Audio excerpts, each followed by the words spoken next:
Hello, in front of me I've got Chevrolet TRAX.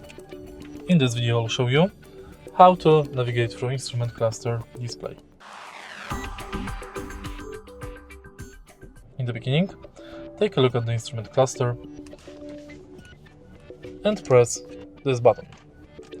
Thanks to this button, you can manage instrument cluster contents. For example, you can find odometer, trip info, oil change, units, language,